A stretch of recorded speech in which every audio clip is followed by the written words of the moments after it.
Thanks for watching. Take care. See you next time. The rest of the assembly is fairly simple. I decided to go big.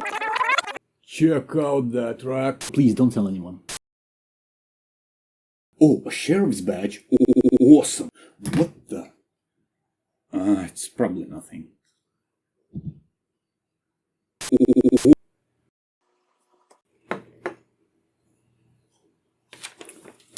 Please state your name. Alex from Soulful Crafts. So, Alex from Soulful Crafts, I must remind you that you have the right to remain silent. Is that clear? Yes, I understand, officer. Now tell us, who put you up to this nonsense? No one, sir. It's just me, sir. All by myself, sir. Crafts get a load of this guy, all by himself. Anyway, start from the top.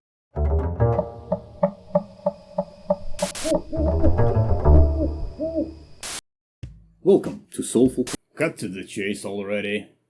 Sorry. So it all started with me buying these 2 solar panels and building my own slightly larger polar panel for charging my DIY levitating motor that I've built.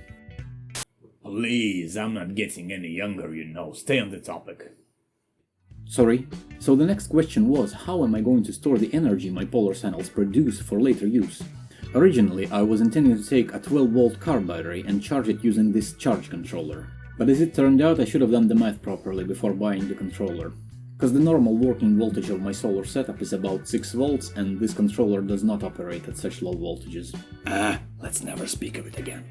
Theoretical max output power of my solar array is about 35 watts. Check out the video about my solar experiments for details. But in reality, considering the fact that the panels are installed at a random angle to the sun and are shaded most of the time, it's a challenge to get at least 10 watts of energy out of my setup.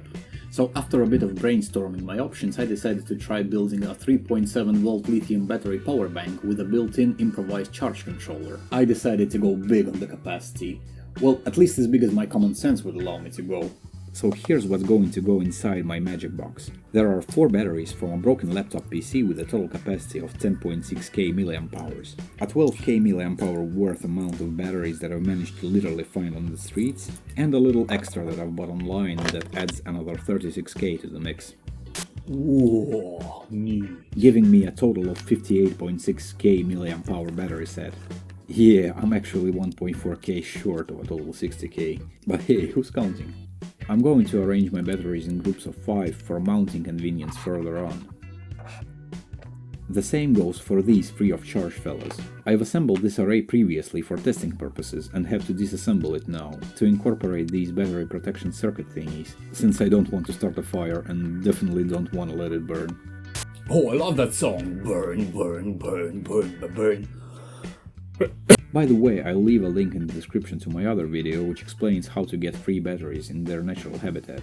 Oh, and here are the specs for the battery protection boards. According to this, each board should be able to provide 2 amps of current in and out. I decided to cheat a bit and install only 6 of these boards for 30 batteries total, the ones that didn't have them already. That is 1 board per 5 batteries in parallel.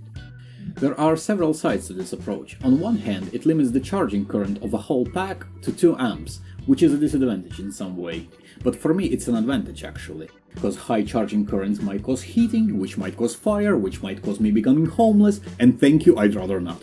But on the other hand, it ensures a better overload and short circuit protection, limiting the current to 2 amps per pack, which corresponds to 400 milliamps per battery, which is also good for my sanity. Well, before installing these boards, I ran some tests to figure out their behavior under different input voltages. Sadly, one of the boards didn't survive the test due to my carelessness while connecting it.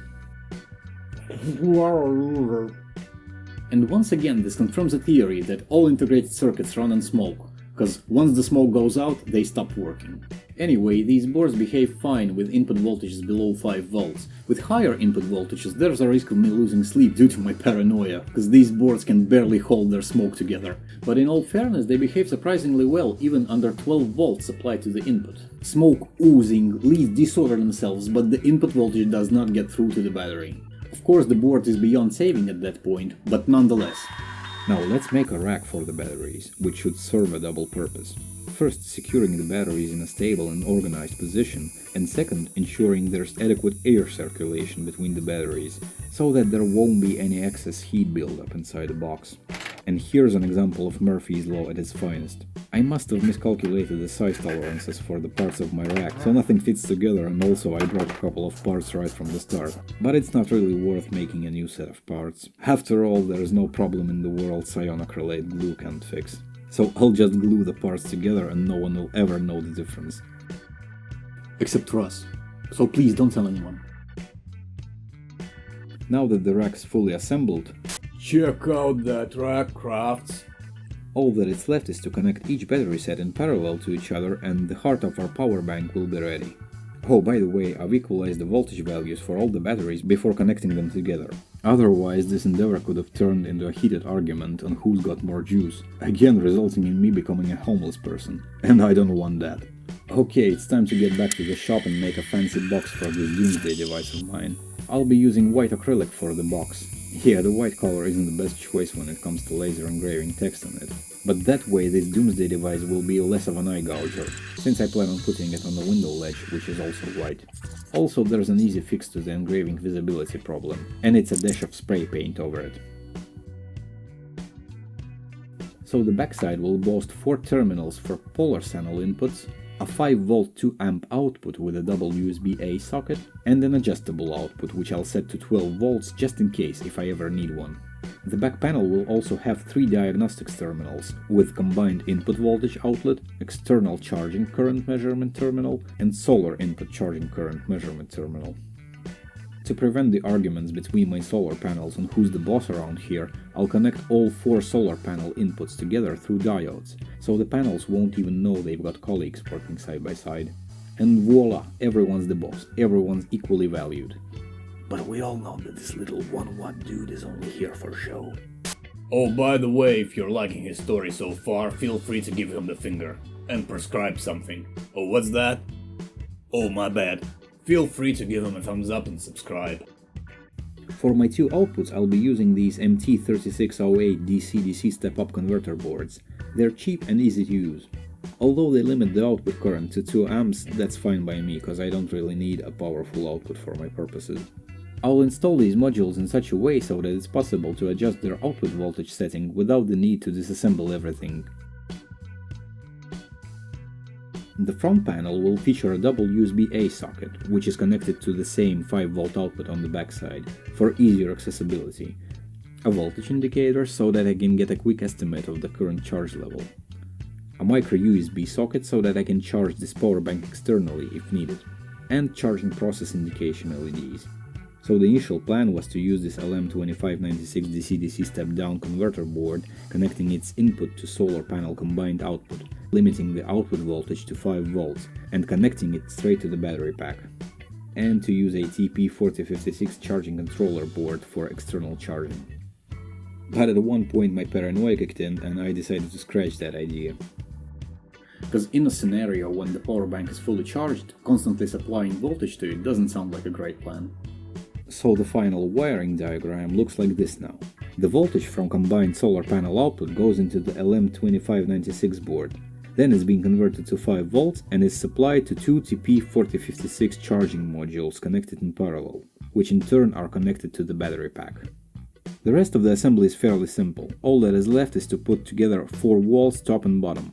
And I've got myself a fancy low price high capacity power bank with lights and digits. Well, the low price part is arguable once you check out the pricing on the batteries, but the fact that I've paid only for the half of the batteries warms my heart and puts a smug smile on my face. That's beautiful. I'm not crying, there's just powdered sugar from the donuts in my eyes.